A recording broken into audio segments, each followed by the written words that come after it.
기도하겠습니다. 사랑과 은혜가 풍성하신 하나님 아버지, 오늘도 새벽에 우리를 깨워주시고 하나님 앞에 나와 기도할 수 있게 하심에 감사합니다. 오늘 하루도 말씀의 빛 가운데에서 새 힘을 얻고 하나님께 더욱 가까이 나아가는 우리 모두의 하루가 되기를 소망합니다. 하나님 아버지, 우리 영화교회 성전 건축을 위해 기도합니다. 하나님께서 우리에게 새 성전 건축의 비전을 주시고 이를 이루어 나갈 수 있도록 함께 해주심에 감사합니다. 이 새 성전 건축이 단순한 물질적 구조물을 세우는 것을 뛰어넘어 하나님의 영광을 나타내는 귀한 성전이 되게 하옵시고, 성전 건축 과정 가운데 재정적인 문제, 기술적인 어려움이 없게 하여 주옵소서. 또한 앞으로 진행될 골조 공사 과정 가운데 모든 것이 순조롭게 진행될 수 있도록 역사하여 주옵소서. 하나님의 지혜와 인도하심으로 건축위원회와 관련된 모든 일꾼들에게 명철과 또한 결단력을 허락해 주시고, 우리의 새 성전을 통해 많은 이들이 하나님을 만나고 예배하는 장소로 사용하여 주옵소서. 하나님, 이 시간 우리 대한예수교 장로회 109회 총회를 위해 기도드립니다. 하나님께서 세우신 우리 교단의 총회가 하나님의 인도하신 가운데 은혜롭게 이루어지게 하옵소서. 총회에서 다뤄질 모든 안건과 결정들이 하나님의 뜻에 합당하게 이루어지도록 하나님께서 역사하여 주시고, 교단의 지도자들이 하나님의 뜻을 분별하고 진리와 사랑으로 교회를 이끌어갈 수 있도록 인도하여 주옵소서. 총회에서 논의되는 모든 내용들이 한국교회와 세계교회의 일치와 복음 전파를 위한 길로 이어지게 하여 주옵시고, 그 어떤 인간적인 욕심이 개입되지 않고 오직 하나님의 뜻이 이루어지도록 역사하여 주옵소서. 총회 참석 중이신 우리 위 목사님의 건강도 지켜주시고, 총회 가운데 귀한 사역을 감당하실 수 있도록 능력과 힘도 부어 주옵소서. 또한 함께 열리고 있는 로잔 대회를 위해 기도합니다. 전 세계 교회가 한 마음으로 모여 복음 전파의 사명을 다시 한번 확인하고 세계 선교를 위한 전략과 비전을 나누는 로잔 대회 가운데 하나님의 은혜가 충만하길 기도합니다.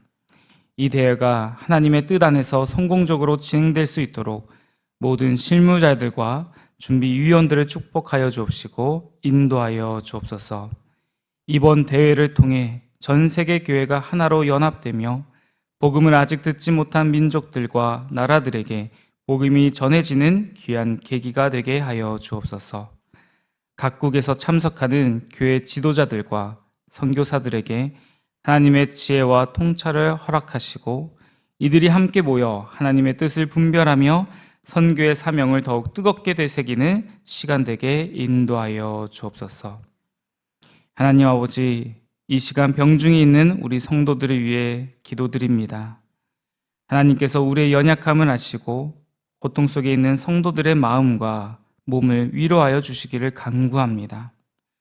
그들의 병든 육신을 하나님께서 친히 만져주셔서 치유의 역사가 일어나게 하여 주시고, 그들이 병상에서 하나님을 더욱 의지하며 믿음으로 견딜 수 있도록 힘과 용기를 주시옵소서. 이 어려운 시간 속에서 성도들이 하나님을 바라보며 소망을 잃지 않게 하여 주옵시고, 그들이 받는 치료 과정 가운데 하나님의 지혜로 모든 의료진이 최선의 치료를 제공하게 인도하여 주옵소서. 우리 환우들의 몸이 속히 회복되어 다시금 건강하게 주님의 성전에서 예배드릴 수 있는 은혜를 허락하여 주옵소서. 또한 병중에 있는 성도들의 가족들을 기억하여 주시고 그들에게도 하나님의 위로와 평강을 허락하여 주옵소서. 해외 나가 있는 성도들을 위해서도 기도드립니다. 하나님께서 그들이 낯선 환경 속에서도 하나님의 사랑과 은혜로 살아가게 하여 주옵소서. 그들이 해외에서 겪는 모든 어려움 속에서도 하나님께서 함께 하시며 그들의 모든 필요를 채워주실 분임을 믿고 나아가게 하여 주옵소서. 또한 그들이 있는 모든 곳에서 복음의 증인으로 서서 많은 사람들에게 하나님의 사랑을 나누는 도구로 사용되게 인도하여 줄 줄로 믿습니다. 해에 나가 있는 성도들의 건강도 지켜주시고 그들의 가정과 일터에서 하나님의 보호하심을 경험하게 하여 주옵소서. 오늘 이 새벽에도 우리에게 친히 말씀하여 주실 하나님을 기대하며 나아갑니다. 말씀이 들려지는 은혜 있게 하여 주옵시고 오늘의 말씀을 살아낼 수 있는 용기와 능력도 부어 주옵소서. 이 모든 간구를 우리 주 예수 그리스도의 이름으로 기도드립니다. 아멘. 오늘 하나님께서 우리에게 주시는 말씀 느헤미야 12장 1절에서 21절까지의 말씀입니다. 느헤미야 12장 1절로 21절까지의 말씀을 합독하도록 하겠습니다. 스알디엘의 아들 스룹바벨과 예수아와 함께 돌아온 제사장들과 레위 사람들은 이러하니라. 제사장들은 스라야와 예레미야와 에스라와 아마랴와 말룩과 핫투스와 스가냐와 르훔과 무레목과 이또와 긴느도이와 아비야와 미야민과 마야다와 빌가와 스마야와 요아립과 여다야와 살루와 아목과 힐기야와 여다야니 이상은 예수아 때의 제사장들과 그들의 형제의 지도자들이었느니라. 레위 사람들은 예수아와 빈느이와 감미엘과 세레바와 유다와 mat다냐니 이 mat다냐는 그의 형제와 함께 찬송하는 일을 맡았고 또 그들의 형제 박불가와 운노는 직무를 따라 그들의 맞은편에 있으며 예수아는 요아김을 낳고 요아김은 엘리야십을 낳고 엘리야십은 요야다를 낳고 요야다는 요나단을 낳고 요나단은 앗두아를 낳았느니라. 요아김 때의 제사장 족장된 자는 스라야 족속에는 무라야요 예레미야 족속에는 하나나요 에스라 족속에는 무슬람이요 아마랴 족속에는 여호하나니요 말루기 족속에는 요나단이요 스바냐 족속에는 요셉이요 하림 족속에는 아드냐요 무라요 족속에는 헬게요 이또 족속에는 스가랴요 긴느돈 족속에는 무슬람이요 아베야 족속에는 시그리요 미냐민 곧 모야다 족속에는 빌데요 빌가 족속에는 삼무아요 스마야 족속에는 여호나단이요 요아립 족속에는 마뜨네요 여다야 족속에는 우시요 살레 족속에는 갈레요 아목 족속에는 에벨이요 힐기야 족속에는 하사바요 여다야 족속에는 느다넬이었느니라. 아멘. 참 사람의 이름이 많이 나오는 그런 말씀이죠. 이렇게 이름이 나오는 성경 구절을 보다 보면 늘 저는 이 말이 가장 먼저 떠오릅니다. 호랑이는 죽어서 가죽을 남기고 사람은 죽어서 이름을 남긴다. 이 말처럼 나의 이름이 기억되고 또한 기록되어져서 평생 잊히지 않는다면 사람에게 그보다 더한 영광은 없을 것입니다. 오늘 우리가 함께 읽은 말씀이 바로 그러한 영광을 누리고 있는 이름들일 것입니다. 한번 상상해 보셨습니까? 성경을 읽는데 권순창 이런 이름이 등장한다면, 나의 이름이 등장한다면 얼마나 놀랐겠습니까? 그런 영광을 누리고 있는 이름들이죠. 이 수많은 이름들 속에서 하나님께서 오늘 우리에게 말씀하시고자 하시는 이 이름들을 남기신 이유가 있으실 텐데 그 말씀하고자 하시는 바를 우리가 함께 깨달을 수 있는 오늘 이 새벽 시간 되기를 소원합니다. 오늘 본문 이전의 말씀들을 우선 좀 간략히 정리할 필요가 있을 것 같습니다. 성벽 재건의 비전, 사명을 품은 느헤미야가 예루살렘을 가장 먼저 귀환을 하게 됩니다. 그리고 많은 방해에도 불구하고 단 52일 만에 성벽 재건을 완성하게 됩니다. 이어서 느헤미야와 백성들은 성벽 재건뿐만 아니라 자신들의 마음도 또한 신앙도 재건하는 정말 귀한 시간을 갖게 됩니다. 그리고 우리는 어제 말씀에서 예루살렘을 계속하여 지키고 또한 예배하기 위하여 남은 자들의 명단도 보게 되었습니다. 포로로 잡혀갈 수밖에 없었던 그 고난의 세월을 이제는 뒤로하고 자신들의 성벽도 신앙도 또한 공동체도 재건이 되어서 다시금 자신들의 전성기를 누릴 수 있는 모든 것이 어찌 보면 마련이 된 것입니다. 이제는 우리가 다시금 포로 잡혀가지 아니하고 그 다윗 시절 영광을 우리가 누릴 수 있을 것이다 라는 기대감이 백성들의 마음 가운데 아마 충만했을 것입니다. 이때 느헤미야는 오늘 우리가 함께 읽은 사람들의 이름을 기억하고 있는 것이죠. 또한 그리고 당시 백성들에게 오늘 우리가 읽은 이 이름들을 함께 얘기해 주었을 것입니다. 어떤 이름들이기에 이 중요한 시기, 새로운 모든 것이 시작할 수 있는 기틀이 마련된 정말 다시금 전성기를 찾을 수 있는 그때에 왜 오늘 이 이름들을 기억하고 있는 것일까요? 먼저 오늘 본문 말씀 1절의 말씀입니다. 제가 읽어드리도록 하겠습니다. 스알디엘의 아들 스룹바벨과 예수아와 함께 돌아온 제사장들과 레위 사람들은 이러하니라. 제사장들은 스라야와 예레미야와 에스라와. 이 1절에 상당히 친숙한 아주 유명 인물들이 사실 다 등장을 하게 되어지는데요. 그 중에서도 이 느헤미야, 에스라를 통합해서 보면 가장 중요한 이름은 스룹바벨과 예수아일 것입니다. 이 두 이름이 정말 눈에 띄죠. 이들이 누구입니까? 바로 1차 귀환자들입니다. 느헤미야는 지금 3차 귀환의 수장이었죠. 느헤미야 시대로부터는 약 100년 이전의 사람들입니다. 생각보다 텀이 꽤 길죠. 거의 두 세대는 지난 그런 시기입니다. 이런 시기에 느헤미야는 성벽도 공동체도 또한 신앙도 모두 다 재건되어 다시금 일어설 준비가 마쳐진 이 상황에서 100년 전의 이름을 기억하고 또한 우리가 계속해서 마음에 간직해야 한다는 그런 마음을 품고 있었던 것이죠. 또한 특별히 느헤미야는 레위인들, 제사장들의 이름을 함께 기억하고자 하고 있습니다. 이것이 어떤 의미일까요?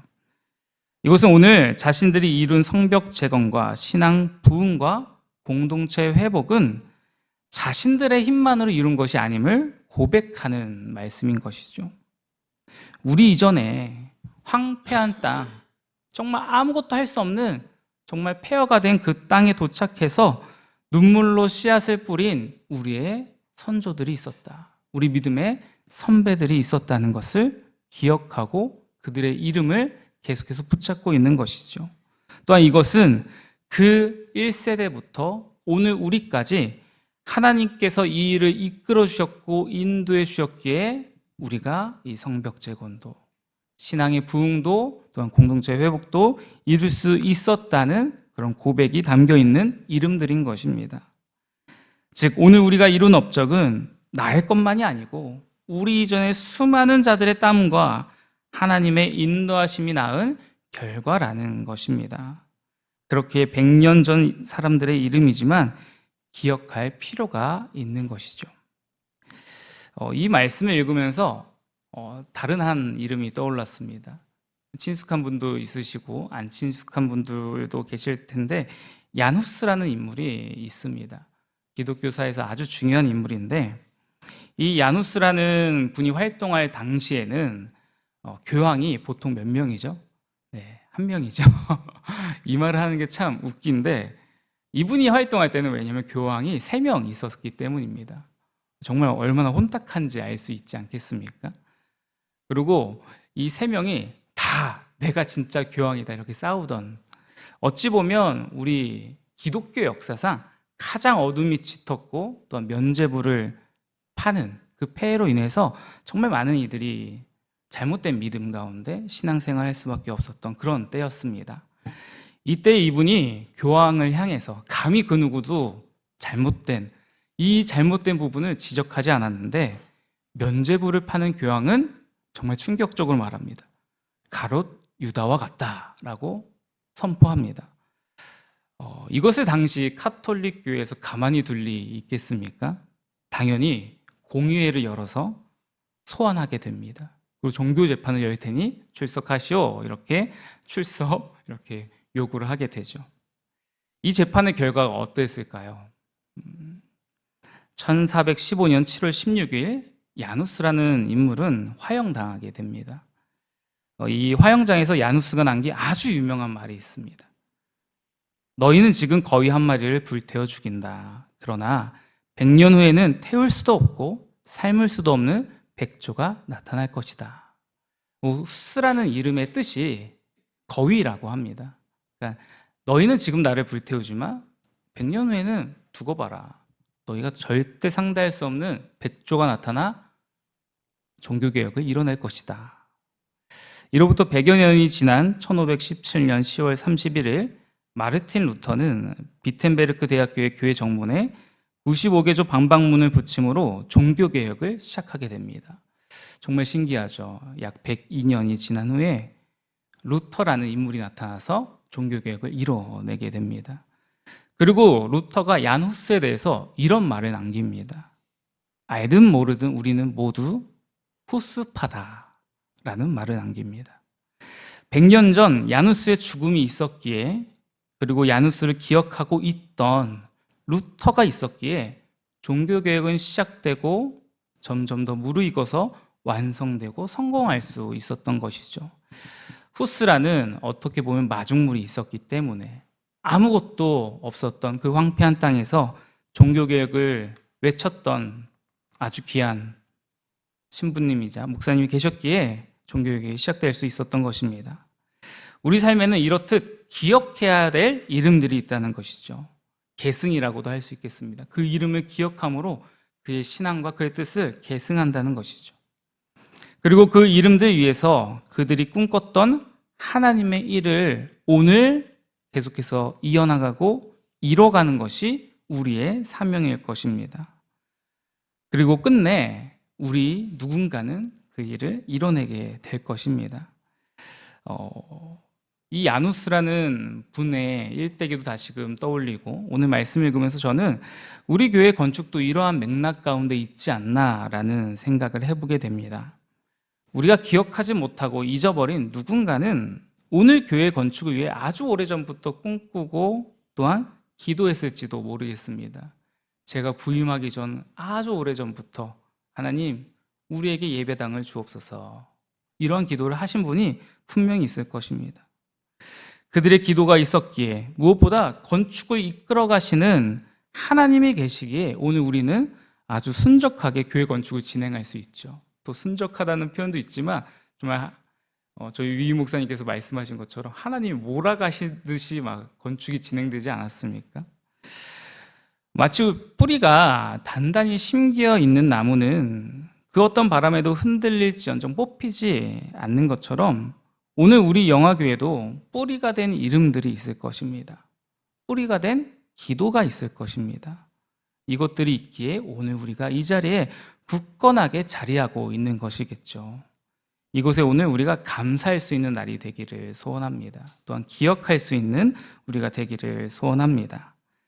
오늘 말씀의 특징을 조금 더 살펴보면 제사장과 레위 가문에 대한 아주 집중적인 관심을 보게 됩니다. 그들의 자손. 어찌 보면 당시 이제 레위인들이나 제사장들은 세습이 되어지는 그런 직분이었기 때문에 이들의 정당성을 확보해 주기 위해서도 이러한 족보를 넣었을 그런 가능성이 아주 높습니다. 그런데 이것이 의미하는 바는 조금 더 의미적으로 살펴본다면 귀한 공동체, 다시금 재건을 이뤄낸 이 재건 공동체의 중심은 레위인과 제사장들이 하는 일, 즉 제사에 있다는 것이죠. 이들의 이름이 아주 귀하게 다뤄지는 이유는 이들이 제사를 담당하는 자들이었기 때문입니다. 즉 예배를 담당하는 자들이었기 때문인 것이죠. 즉 이 모든 재건 공동체의 중심이 예배를 통해서 이루어지고 있는데 왜 이들의 삶에, 이들의 중심에 예배가 자리하는가? 이것을 좀 고민해 보면 대한민국 연예인 중에 호감, 선호도 이런 걸로 1위 하는 분이 늘 계시죠. 바뀌지 않아서 거의 10년, 20년 동안 1등한 분인데 유재석이라는 명 MC가 있습니다. 이분에게 게스트로 나온 한 분이 이런 질문을 하더라고요. 제가 되게 인상이 깊었는데 어떻게 그렇게 오래 정상을 유지하세요? 라는 질문이었습니다. 이분이 질문한 게스트가 예전에는 항상 정말 최고의 자리에 오른 사람이 대단해 보였대요. 어떻게 하면 저 최고의 자리에 오를까? 내가 뭘 노력하면 저 자리에 오를 수 있을까? 이 고민을 많이 했는데 조금 나이를 먹고 나니까 그게 대단한 게 아니라 자신의 자리, 특히나 최고의 자리를 계속해서 유지하는 사람이 너무 놀랍대요. 어떻게 저걸 유지하지? 저 자리까지 올라가는 것도 어려운데 어떻게 저 자리에서 계속 저 폼을 유지하면서 살아갈 수 있을까? 라는 생각이 들어서 이런 질문을 했다고 합니다. 사실 우리의 인생에 반짝반짝 정말 빛나는 순간들이 있지 않습니까? 리즈 시절이라고도 하는 그런 어구가 있는데요. 내 인생의 최고 전성기, 내 인생의 가장 반짝반짝 빛나던 그 시절. 그런데 그 전성기가 잘 유지가 되십니까? 네, 제 몸무게만 보더라도 참 좋았던 때가 있는데 아닌 때를 살고 있는데 우리는 참 전성기를 유지하는 게 그만큼 어렵습니다. 이것을 유지하는 게 보통 쉬운 일이 아니죠. 다분한 노력과 더불어 흔들리지 않는 무언가를 필요로 합니다. 정상을 유지하기 위해선 말이죠. 이 유재석의 경우엔 초심을 잃지 않는 거라고 하더라고요. 그리고 초심을 잃지 않기 때문에 늘 최선을 다한다고 하더라고요. 사소한 스케줄도 모두 다 그 스케줄에 맞춰서 자신의 컨디션 조절도 하고 모든 약속도 거기에 집중돼서 바꾸고 이렇게 노력을 한다고 하더라고요. 이스라엘 공동체도 오늘 다시금 그들의 전성기를 맞이하고 있는 것입니다. 성벽도 재건됐죠. 신앙 부흥도 이뤄냈습니다. 공동체도 막 이제 제대로 기틀이 마련이 되어졌습니다. 엄청난 전성기를 이제 누리면 되는 거죠. 그런데 이 전성기를 유지하기 위해 그들에게 필요한 것이 무엇이겠습니까? 이 전성기를 유지하는 원동력과 힘이 어디서 나온다고 그들은 판단한 것인가요? 잘 훈련된 군대인가요? 이제 우리는 이렇게 훈련할 것이고 이런 군대를 모집할 것입니다. 이런 말씀은 적혀 있지 않죠. 잘 재련된 무기 이런 것들도 아닙니다. 이런 것이 아니라는 것이죠. 바로 예배, 제사라는 것이죠. 이 예배, 제사를 인도할 그리고 준비할 제사장들과 레위인들에 대한 관심과 집중이 그렇게 나타나는 것입니다. 우리는 이제 예배를 중심으로 살아가며 우리의 전성기를 계속해서 누릴 것입니다. 그래야지만 우리가 하나님께서 부어주신 이 축복을 계속해서 누릴 수 있습니다. 라는 판단이 있었다는 것이죠. 예배만이 신앙 공동체의 전성기를 유지할 수 있는 방법이라는 것입니다. 오늘 우리 교회도 마찬가지일 것입니다. 새 성전 건축 공사와 함께 우리는 하나님께서 우리에게 부어주시는 수많은 축복을 저는 누릴 줄로 믿어 의심치 않습니다. 정말 수많은 축복을 우리는 지금도 누리고 더 크게 누릴 것입니다. 그렇지만 이 축복을, 이 전성기를 유지하기 위해선 하나님께서 부어주신 이 축복을 계속해서 우리가 누리기 위해, 또한 나만 누리는 것이 아니라 나의 자손들도 누리게 하기 위해선 우리는 예배를 중심으로 살아야 한다는 것입니다. 예배가 우리 교회의 중심이고 예배만이 우리 삶의 중심이 되어야 한다는 것이죠. 예배가 바로 세워지고 예배가 우리 삶의 중심이 될 때 우리 개인의 전성기이자 또 우리 교회의 전성기는 저는 계속될 거라 믿어 의심치 않습니다.